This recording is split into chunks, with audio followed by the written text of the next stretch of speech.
کبھی نہیں بھلایا جا سکتا جب تک یہ دنیا قائم ہے، قیامت تا قیام قیامت حضرت سیدنا خدیجۃ الکبریٰ رضی اللہ تعالیٰ عنہ کا احسان نہیں بھلایا جا سکتا۔ ہم بات کریں گے، ہم بات کیا کریں گے؟ میں تو یہ کہتا ہوں کہ ہم ان کے نام نامی سے اپنے لیے رحمتیں سمیٹنے کی کوشش کریں گے اور اپنے لیے کوئی راہ نجات حاصل کرنے کی کوشش کریں گے، اور رہتی دنیا کی عورتوں، رہتی دنیا تک جو عورتیں ہیں، ہماری سوسائٹی کی جو عورتیں ہیں، ان کے لیے ہم ایک وہ راستہ، ان کی زندگی کا جو بہترین جو اسوہ تھا وہ دکھانے کی کوشش کریں گے، تاکہ آج کی عورتوں کو پتہ لگے کہ وہ کس طرح اپنے شوہر کے ساتھ رہ رہی ہیں، اور ادھر سیدہ کائنات سیدنا خدیجۃ الکبریٰ میرے آقا و مولا کے ساتھ کس طرح رہیں اور کیا کیا تکلیفیں برداشت کی۔ وہ تکلیفیں آپ سنیں گے تو انشاءاللہ سبحان اللہ کہہ اٹھیں گے، اور پھر کوشش بھی کریں گی ہماری مائیں بہنیں کہ کاش ہم بھی اپنے شوہر کو اتنا سکون دے سکیں۔ میرے ساتھ اس موضوع پر بات کرنے کے لیے پہلی جو شخصیت ہے، آپ کا تعلق گجرانوالہ سے ہے اور بہت ہی خوبصورت انداز گفتگو ہے، اور پورے پاکستان میں بلکہ عالم اسلام میں جہاں جہاں اللہ کا ذکر ہوتا ہے، رسول اللہ کی بات ہوتی ہے، وہاں انہیں بڑی عزت و توقیر کے ساتھ بلایا جاتا ہے۔ تشریف فرمائیں حضرت علامہ ریاض الدین صدیقی صاحب۔ السلام علیکم علامہ صاحب، خیریت سے ہیں؟ جی الحمدللہ، ٹھیک ٹھاک ہیں؟ خیریت سے ہیں؟ کم و بیش 2 گھنٹے کا سفر کر کے پہنچے ہیں؟ جی الحمدللہ جی، ماشاءاللہ، اللہ آپ کا سفر مبارک کرے۔ دوسرے ہمارے مہمان وہ بھی کسی حوالے تعارف کے محتاج نہیں ہیں، آپ بارہا انہیں کوہ نور ٹی وی پر سنتے رہتے ہیں، دیکھتے ہیں، بہت ہی واجب الاحترام شخصیت ہیں، ممتاز و محترم عالم دین ہیں۔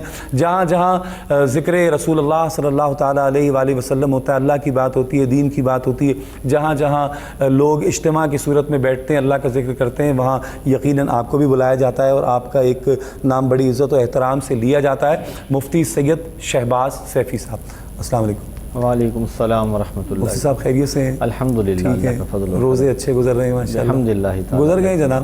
10 گزر گئے، 10 گزر گئے، پتہ ہی نہیں چلا، اور آنے والے 20 دن تو یہ جو آنے والے 20 دن ہیں اس میں میں 15 کاؤنٹ ہی نہیں کرتا مفتی صاحب۔ اس کی وجہ یہ ہے کہ وہ جو ہے نا بہت ہی عجیب و غریب صورتحال میں گزر جاتے ہیں، کیونکہ ہم لوگ تو دنیا دار لوگ ہیں نا، تو وہ کپڑے اور یہ لوگ مارکیٹوں کی طرف بھاگ رہے ہیں، آخری ایام کا تو پتہ ہی نہیں لگتا، سوائے یہ کہ جو ہمارے مذہبی حلقہ ہے وہ بڑا اہتمام کرتا ہے تاخیراتوں کا، عبادات کا۔ انشاءاللہ اس پر بھی کلام کریں گے آپ سے۔ ہمارے ساتھ تیسرے ہمارے مہمان کے جن کے آپ نے حمد باری تعالیٰ سماعت کی، بہت ہی ابھرتا ہوا ماشاءاللہ یہ چمکتا ہوا ستارہ ہے نعت کے حوالے سے۔ ابھی ان کی عمر کم ہے، لیکن جو بچپن سے حضور کے ذکر میں لگ جائے تو یہ بڑی خوش نصیبی کی بات ہوتی ہے کہ بچپن سے ہی ایک پاک مقدس و مطہر ذکر آپ کی زبان پر جاری و ساری ہو جائے۔ حافظ محمد منیب الرحمن قادری صاحب، حافظ صاحب خیریت سے ہیں؟ ماشاءاللہ بڑی خوبصورت حمد آپ نے سنائی ماشاءاللہ۔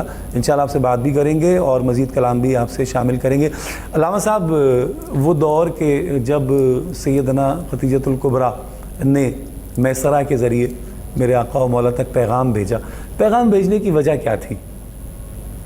حضرت محسن کائنات حضرت سیدہ خدیجہ الکبریٰ رضی اللہ تعالی عنہا، آپ نے خواب دیکھا۔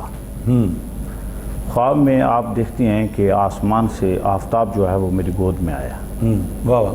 ایک روایت میں آتا ہے کہ آفتاب جو ہے وہ آپ کے صحن میں آیا، تو آپ بیدار ہوئیں اور آپ ورقہ بن نوفل آپ کے چچا زاد بھائی تھے، ان سے آپ اس کی تعبیر پوچھنے کے لیے گئیں۔ وہ ایک اس وقت کے بہت بڑے عالم دین تھے اور مکے کے متصل رہتے تھے، اور قطب سماویہ کا اس کو علم تھا۔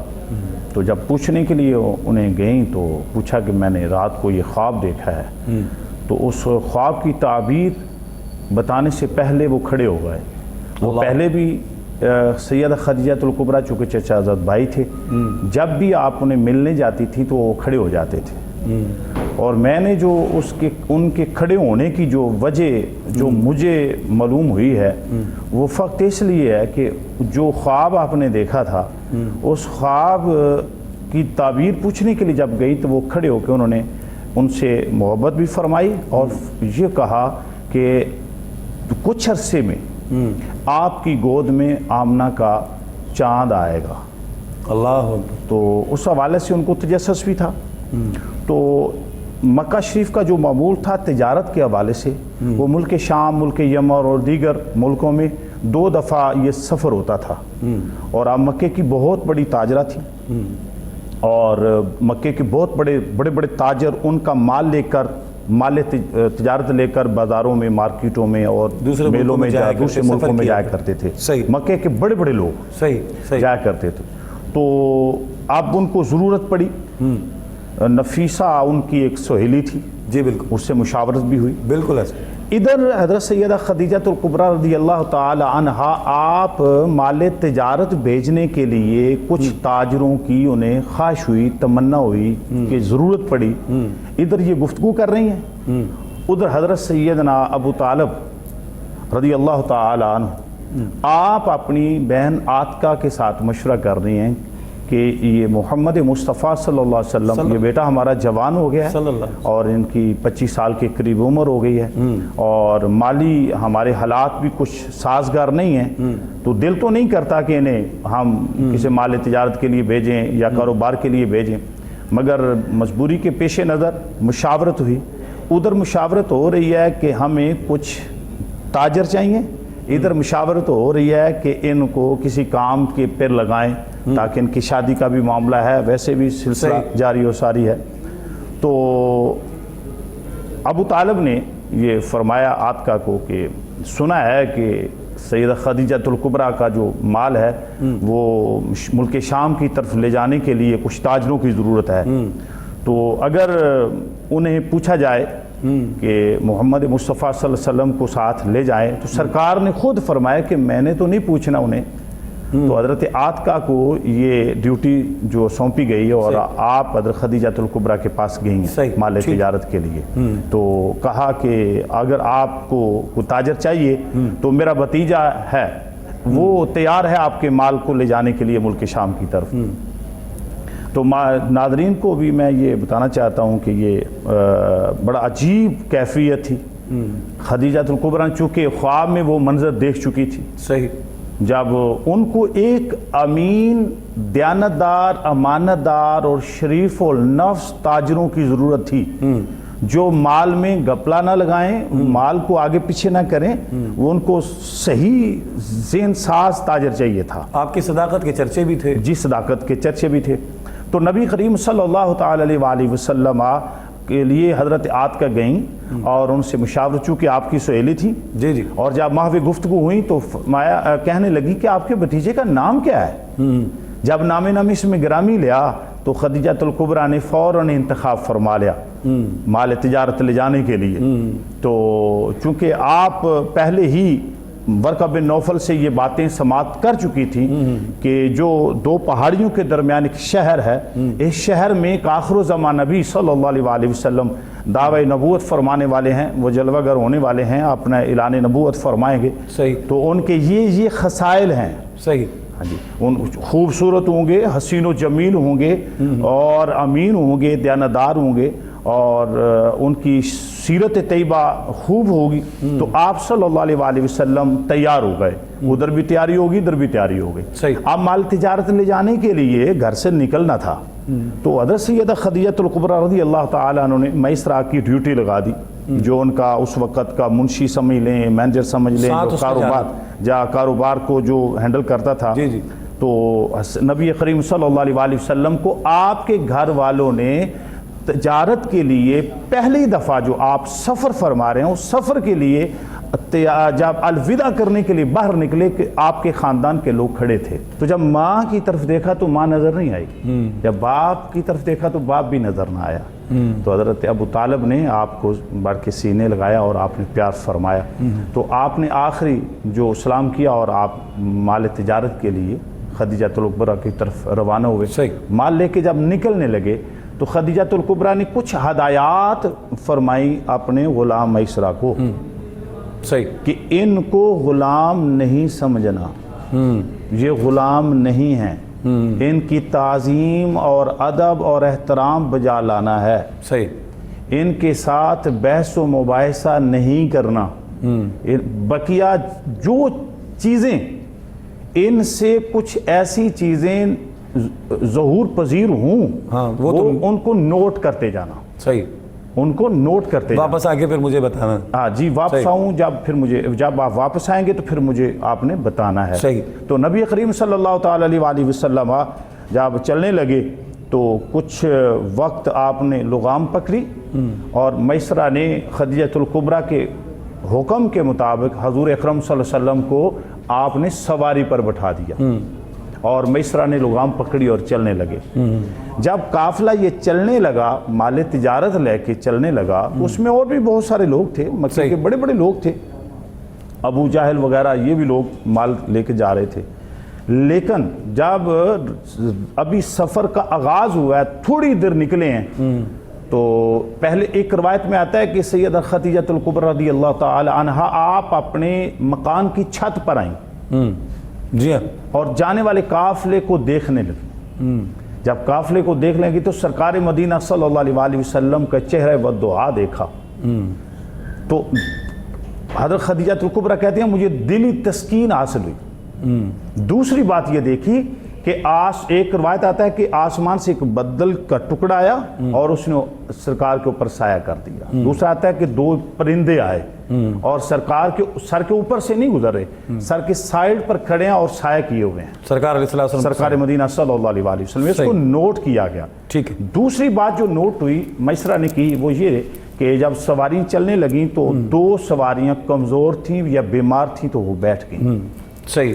اب قافلہ مال تجارت کا یہ اصول تھا، جو قافلہ جا رہا تھا اس کا یہ اصول تھا کہ جو راستے میں سواری بیمار ہو جائے اس کے اوپر جو سامان ہو وہ سبھی لوگ تقسیم کر لیتے تھے، اچھا، اور وہ سواری کو ذبح کرتے اور کھا لیتے تھے۔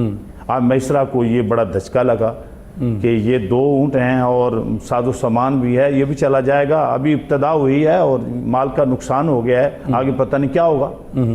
تو میسرہ نے نبی کریم صلی اللہ علیہ وسلم کی بارگاہ میں جا کے عرض کی، جناب یہ ہماری دو سواریاں ہیں وہ اٹھنے نہیں پا رہی۔ تو سرکار مدینہ صلی اللہ علیہ وسلم مسکرائے اور سواریوں کے قریب آئے۔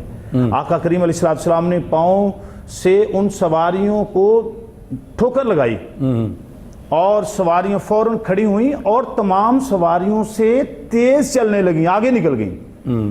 جب آگے نکل گئیں تو یہ آقا کریم علیہ السلام کا ایک کامل معجزہ تھا۔ سبحان اللہ۔ اس پر مزید کلام کریں گے علامہ صاحب، اس پر مزید بات ہوگی۔ مفتی صاحب کیا کہیں گے کہ سرکار دو عالم صلی اللہ تعالیٰ علیہ وآلہ وسلم کی عمر تھی 25 سال اور سیدہ کی عمر تھی 40 سال، یہ جو درمیانی عرصہ تھا یہ اعلان نبوت سے پہلے کا عرصہ تھا، اور اس عرصے میں میرے آقا و مولا کے جو کردار و افعال کے ذریعے جو آپ کا ایک روب تھا اس مکہ میں، اور جو روب سے مراد یہ ہے کہ لوگوں کے دلوں میں محبت تھی آپ کی، تو کیا یہی ایک وجہ تھی کہ سیدہ نے آپ کا انتخاب کیا تھا؟ بسم اللہ الرحمن الرحیم، الصلاۃ والسلام علیکہ یا رسول اللہ وعلی آلکہ و اصحابکہ یا حبیب اللہ۔ ہماری خوش بختی یہ ہے کہ آج 10 رمضان المبارک کو یوم وصال سیدہ کائنات مختومہ کائنات ملکۃ العرب سیدہ خدیجۃ الکبریٰ سلام اللہ علیہا رضی اللہ تعالی عنہا آپ کا ذکر خیر ذکر جمیل کر رہے ہیں۔ حضرت خدیجۃ الکبریٰ رضی اللہ تعالی عنہا یہ عرب کی متمول خاتون تھیں اور آپ کے والد جناب خویلد یہ بہت مالدار تھے اور اپنا سارا مال چھوڑ گئے اور اس کی مالکہ حضرت خدیجۃ الکبریٰ بنی۔ حضرت خدیجۃ الکبریٰ سلام اللہ علیہا کا عرب اور عجم میں ایک شہرہ تھا، اور وہ یہ تھا کہ آپ انتہائی متمول ہونے کے ساتھ ساتھ انتہائی طاہرہ خاتون ہیں۔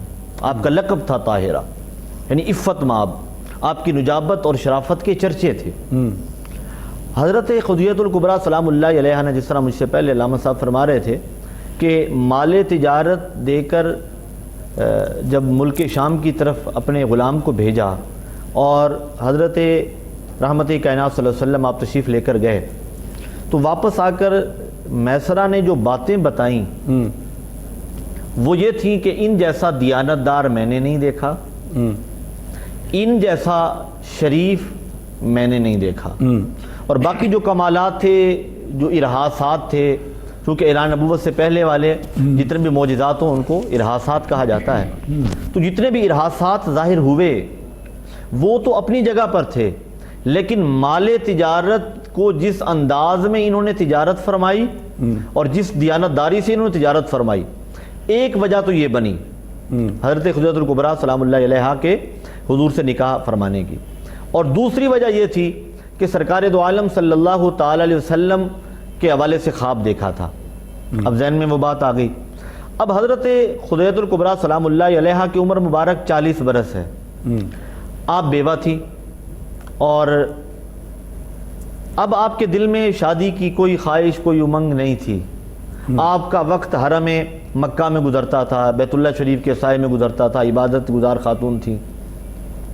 لیکن جب یہ چیزیں دیکھی تو اس کے بعد انہوں نے اپنی سہیلی جنابہ نفیسہ کے ذریعے حضور کی طرف پیغام نکاح بھیجا۔ حضور صلی اللہ علیہ وسلم نے اپنے چچا جان حضرت ابو طالب ان سے ذکر کیا کہ اس طرح سے پیغام نکاح آیا ہے، تو میں کوئی مالدار تو نہیں، اور وہ تو انتہائی مالدار خاتون ہے۔ تو جب یہ بات ان تک پہنچی تو انہوں نے یہ بات فرمائی کہ آپ یہ فکر نہ کریں کہ بظاہر آپ خالی ہاتھ ہیں، اللہ میرا جتنا بھی مال ہے وہ آپ کا ہی ہے۔ اللہ حضرت خدیجہ الکبریٰ سلام اللہ علیہ سے جب حضور کا نکاح ہوتا ہے تو جو حق مہر ہے وہ کوئی عام نہیں تھا، 9 اونٹ میں نے جو پڑھے۔ اب 9 اونٹ جوان، بچے بھی نہیں، بوڑھے بھی نہیں۔ قربانی کے موقع پر عام طور پہ جو ذبح ہونے کے لیے آتے ہیں وہ بوڑھے اونٹ لائے جاتے ہیں شہروں میں، اور لوگ وہ خریدتے ہیں۔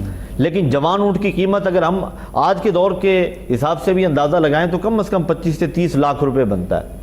ایک تو پہلا تو پیغام یہ تھا کہ ہمارے ہاں جو حق مہر کے حوالے سے ایک چیز یہ دیکھنے میں آتی ہے کہ شادی پر ہم کروڑوں روپے خرچ کرتے ہیں، بارات کے ایونٹ کے لیے ہمارے جو ارینجمنٹس ہوتے ہیں وہ لاکھوں میں ہوتے ہیں، ایسے ہی، اور وہاں پر ہم نے جو خوشی کے موقع پر نوٹ اڑائے جاتے ہیں وہ بھی لاکھوں میں اڑا دیتے ہیں۔ اور جب حق مہر طے کرنے کی باری آتی ہے کہ جس کے بدلے میں خاتون ساری زندگی کے لیے اپنا میکہ چھوڑ کے، بہن بھائی چھوڑ کر، سہیلیاں چھوڑ کر جو ہے نا وہ پیا دیس میں جا رہی ہے، اس کے بدلے میں کیا کہتے ہیں جی مولانا صاحب وہ شرعی حق مہر جو ہے وہ لکھ لیں۔ اب شرعی کہنے سے ان کی مراد یہ ہوتی ہے کہ منیمم جو ہے وہ لکھ لیا جائے۔ تو یہ بھی ہمیں سمجھنا چاہیے کہ حق مہر طے کرتے ہوئے یہ دیکھا جائے گا کہ ان فیملیز کا سٹیٹس کیا ہے۔ اور حضور صلی اللہ علیہ وسلم نے جو حق مہر حضرت خدیجہ الکبریٰ سلام اللہ علیہ کو عطا فرمایا وہ کوئی کم نہیں تھا، لیکن تاریخ عجیب رقم ہوئی کہ عمومی طور پہ شوہر اپنی بیوی کو بیش بات تحفے دیتا ہے، تحائف دیتا ہے، زیورات دیے جاتے ہیں، نقدی کی صورت میں تحائف ہوتے ہیں، لیکن عروسی میں حضرت خدیجہ الکبریٰ نے اپنا سارا مال حضور کے قدموں میں لا کے رکھ دیا اور فرمایا کہ یہ مال بھی آپ کا ہے اور میں بھی آپ کی جو ہے نا وہ خادمہ ہوں، یہ گھر بھی آپ کا ہے، گھر والے بھی آپ ہیں، اور یہ مال بھی آپ کا ہے۔ اور پھر حضور نے وہ سارا مال اسلام کی اشاعت پر خرچ فرمایا۔ اب ہم جب اس بات پہ غور کرتے ہیں 2-3 میسیج ہیں اس میں، ایک تو یہ حق مہر کے حوالے سے تھا، دوسرا میسیج یہ ہے کہ حضرت خدیجہ الکبریٰ کی عمر مبارک 40 برس ہے، حضور کی عمر پاک ہے 25 برس۔ یہاں ہمارا ایک استخارہ پروگرام ہوتا ہے، وہاں پہ اکثر جو کالز آتی ہیں ہمارے اسی پلیٹ فارم پہ وہ رشتوں کے حوالے سے ہوتی ہیں، وہاں پہ ہم اکثر میسیج دیتے ہیں کہ ہم اس چکر میں پڑے رہتے ہیں، ایک لسٹ بنائی ہوتی ہے، ان میں سے ایک بھی کم ہوگی تو ہم نہیں طے کریں گے۔ لیکن یہاں پر دیکھیں کہ 15 سال کا ڈیفرنس ہے۔ 40 برس حضرت خدیجہ الکبریٰ کی عمر مبارک ہے، بیوہ ہیں، بچوں والی ہیں، اور حضور کی مبارک 25 برس ہے، پہلی شادی ہے، کنوارے ہیں اور کنوارے ہیں۔ اس کے باوجود میرے کریم آقا نے اور حضور کا حضرت خدیجہ الکبریٰ سلام اللہ علیہا سے نکاح فرمانا قیامت تک کے مستشرقین کی زبانوں کو تالے لگا گیا۔ جو آج یہ کہتے ہیں کہ تعدد ازواج نبی علیہ السلام نے کیوں فرمایا، تو ان کے لیے جواب یہ ہے کہ میرے کریم آقا علیہ طیب و ثنا نے اپنی جوانی کی جو زندگی ہے وہ حضرت خدیجہ الکبریٰ کے نام لگائی۔ 25 برس کی عمر میں جس خاتون سے نکاح فرما رہے ہیں وہ بیوہ ہیں، بچوں کی ماں ہیں، 40 برس عمر ہے، 15 برس بڑی ہیں، اور اس کے باوجود جب تک حضرت خدیجہ الکبریٰ حضور کے عقد میں رہیں آپ نے دوسرا نکاح نہیں فرمایا۔ مفتی صاحب ایک بات اور ہے نا، دیکھیں ایسا بھی ہوتا ہے نا کہ جس طرح سرکار علیہ السلام کے تو جتنے بھی آپ کا جو اسوہ ہے وہ رہتی دنیا تک کے لیے ایک نمونہ ہے، اور اسی سے لوگوں نے اپنے لیے راستے نکالنے ہیں، اسی سے رحمت لینی ہے، اور اسی کو سامنے رکھ کر اپنی زندگی گزارنی ہے۔ میرے آقا و مولا نے 40 سال تک شادی بھی نہیں کی، یعنی آپ نے دوسرا نکاح نہیں کیا جب تک کہ حضرت سیدہ خدیجہ کا انتقال نہیں ہوا، آپ نے دوسرا نکاح نہیں کیا۔ آپ 50 برس کی عمر تک، یعنی آپ کے انتقال کے بعد، جب آپ کا انتقال ہو گیا پھر آپ نے دوسرا عقد فرمایا۔ اور ایک اور مزے کی بات یہ ہے کہ ہمیں یہ کتابوں میں ملتا ہے کہ میرے آقا و مولا حضور سید عالم جانان عالم نے اپنی بعد والی ازواج کو یہ ہم نے کہتے ہوئے سنا حضور کو کہ وہ تھی خدیجہ. مطلب اب یہ بھی تو ہو سکتا ہے نا کہ جناب لوگ ہم سے کہیں کہ جی تم نے اتنی بڑی عمر کی عورت سے شادی کر لی. لوگ اپنی بات ہم کر رہے ہیں, اس سوسائٹی کی بات کر رہے ہیں. تم نے اتنی بڑی عمر کی عورت سے شادی کر لی اور پھر بعد میں وہ سوچا کہ یار یہ میں نے کیا کر لیا. میرے آقا نے تو یہ کہا کہ وہ تھی, اب ان جیسا کوئی نہیں ہو سکتا. دیکھیں ازواج حضور کی متعدد تھیں, حضور نے بعد میں نکاح فرمایا, متعدد ازواج تھیں اور وہ موجود تھیں. اور ایک بات یہاں پہ میں کلیئر کر دوں کہ جو سوتنے ہیں ان کا آپس میں جو رشک ہے اس پر شرعی طور پہ پکڑ نہیں ہے. ہم ام المومنین کے بارے میں کوئی جملہ کہیں تو ہمارا ایمان غارت ہو جائے, لیکن وہ سوتنے آپس میں ان کا ایک رشتہ ہے آپس میں. حضرت سیدہ ام المومنین عائشہ صدیقہ سلام اللہ علیہ ایک بار کہہ اٹھی یہ جملے جو بات آپ فرما رہے ہیں نا, جی آپ نے یہ بات فرما ہی دی کہ آپ کے عقد میں جوان ازواج کے علاوہ کوئی آپ کو مقصد یہ ہے کہ وہ ان سے زیادہ کوئی اور مطلب عورت نہیں ہو سکتی اچھی. ہاں یہ جملہ اس طرح سے جملے کہے کہ یا رسول اللہ آپ کے عقد میں جوان ازواج موجود ہیں اور وہ بوڑھی خاتون تھیں, بیوہ تھیں, اور جملے انہوں نے ایسے لفظ ایسے استعمال کیے کہ بوڑھی خاتون آپ کو ابھی بھی یاد آتی ہیں اور مرنے کے بعد بھی, اس طرح کے جملے. اللہ اکبر. حضور نے یہاں پر پھر ایک جملہ فرمایا عائشہ خدیجہ جیسا کوئی نہیں ہے. اور حضور نے یہ جملے بخاری شریف میں حدیث پاک موجود ہے, خیر نسائہا مریم بنت عمران. فرمایا کائنات کی عورتوں میں سے بہترین عورتوں کی جب فہرست مرتب کی جاتی ہے تو جنابہ مریم کا نام آتا ہے, ان کے نام پر قرآن کی پوری سورت ہے. لیکن فرمایا خیر نسائہا خدیجہ بنت خویلد. فرمایا کائنات کی بہترین عورتوں میں سے امت مسلمہ میں جب دیکھا جائے گا تو فرمایا سب سے اعلیٰ اور افضل اگر ہے تو وہ خدیجہ بنت خویلد ہے. اور جو آپ کی بات بالکل بجا ارشاد فرمایا مفتی صاحب آپ نے. اسی بات کو علامہ صاحب, میرے آقا و مولا یہ جو بات ابھی علامہ صاحب فرما رہے تھے, حضور زمین پر لکیریں لگا رہے, صحابہ نے پوچھا یا رسول اللہ کیا کر رہے ہیں, تو آپ نے فرمایا کہ یہ 4 عورتیں ہیں, 4 لکیریں, 4 عورتیں ہیں. فرمایا کہ ایک سیدنا خدیجۃ الکبریٰ, سیدنا فاطمہ الزہرا سلام اللہ علیہ, حضرت مریم سلام اللہ علیہ, مریم بنت عمران ہے, اور آسیہ جو فرعون کی زوجہ تھی. ان 4 ہستیوں کو انتہائی اہمیت اور فضیلت میرے آقا و مولا کی زبان اطہر سے مل رہی ہے, بات ختم ہو جاتی ہے. لیکن جناب سیدنا خدیجۃ الکبریٰ رضی اللہ تعالی عنہا, آپ نے اسلام کے لیے جو قربانیاں دی, اگر میں وہ صرف ایک بات کا ذکر کروں آپ سے, پھر انشاءاللہ چاہوں گا کہ آپ پر مزید کلام کریں, کہ وہ جو شیب ابی طالب جو آپ بڑے مشکل ترین مقید ہوئے, اور وہ 3 سال جو گزرے, 3 سال حضرت, 3 سال, اللہ اکبر. کسی عورت کو 2 دن کھانا نہ ملے, تیسرے دن جا کے میکے بیٹھ جاتی ہے. جی ہماری سوسائٹی کا یہ رواج ہے, ہمارے دور کیا پچھلے دور بھی اور آنے والے دوروں میں بھی یہی ہونا ہے کہ اگر کسی کو کچھ 2 دن 4 دن کچھ نہ ملے کھانے کے لیے, اس نے گھر چھوڑ دینا ہے, شکوے شکایتیں کرنی ہے. ادھر یہ حال ہے کہ آپ ملکہ مکہ ہیں, مطلب ایک امیر کبیر عورت ہیں, اور اس کے باوجود 3 سال تک حضور کے ساتھ وہ پتے کھانے پہ مجبور ہیں, کھانے کے لیے کچھ نہیں ہے, فاقے ہو رہے ہیں, تو درختوں کے پتے کھا کر وہ 3 سال گزارے. اس پہلی ہماری ماں نے سیدہ ام المومنین نے, کیا کہیں گے اس حوالے سے؟ یہ حضرت سیدہ خدیجۃ الکبریٰ رضی اللہ تعالی عنہا السلام علیہا, آپ نے جو وقت سرکار کے ساتھ گزارا ہے نا آقا, یہ انہونا رشتہ تو تھا نہیں, بالکل, کہ ادھر آیا اور ادھر رشتہ ہو گیا. اور یہ تو آقا کریم صلی اللہ تعالی علیہ وآلہ وسلم کو آپ نے چاند کی صورت میں گود میں دیکھا, جو میں نے پہلے عرض کیا ہے. اور جس طرح قبلہ مفتی صاحب فرما رہے تھے کہ آپ اس دور جاہلیت میں آپ کو طاہرہ کے لقب سے یاد کیا جاتا تھا, اور حضور صلی اللہ علیہ وسلم کو آمین کے لقب سے یاد کیا جاتا کہ آپ امین ہیں. بے شک. اور یہاں تک کہ کفار جو دشمنان رسول تھے وہ اپنی امانتیں ابو جہل وغیرہ کے پاس نہیں رکھاتے تھے, وہ سرکار کے پاس رکھاتے تھے. بالکل ایسے ہی. تو حضرت خدیجۃ الکبریٰ کا یہ جو رشتہ ہے یہ اللہ تعالیٰ کی طرف سے ایک انعام تھا, اور سیدہ خدیجۃ الکبریٰ نے قیامت تک آنے والے مسلمانوں کو یہ پیغام دیا کہ جو بھی ہو جائے, یہ دنیا, آرام, مال, دولت, ہر چیز جو ہے اس کی کوئی قدر و قیمت نہیں ہے. قدر قیمت اسی کی ہوگی جو مصطفیٰ کا غلام ہوگا.